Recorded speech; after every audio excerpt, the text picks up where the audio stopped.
টাকা নাই। What is this? মিডিয়ার কেন টাকা লাগবে না?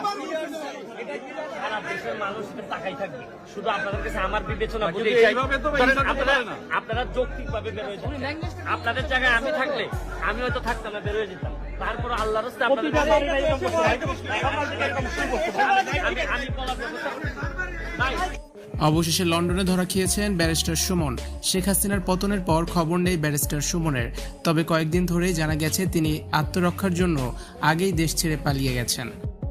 জননেত্রী শেখ হাসিনার পদত্যাগ দাবি করতেছেন এবং ধ্বংসলীলায় মেতে উঠেছেন, তখন আমি যেমন আপনাদের যেমন আমার নেত্রীর বিরোধিতা করার অধিকার আছে, আমারও আমার নেত্রীর পক্ষে দাঁড়ানোর অধিকার আছে। আমি এই সস্তা জনপ্রিয়তার জন্য এখানে ভাইরাল হইতে আসি নাই। অবশেষে লন্ডনে প্রবাসী বাঙালিদের কাছে ধরা খেয়েছেন আলোচিত ব্যারিস্টার সুমন। এ সময় ব্যারিস্টার সুমনকে চরম কটাক্ষ করেছেন প্রবাসীরা, সরকারের দালাল বলেও অপমান করেছেন। ছাত্রছাত্রীদের উপর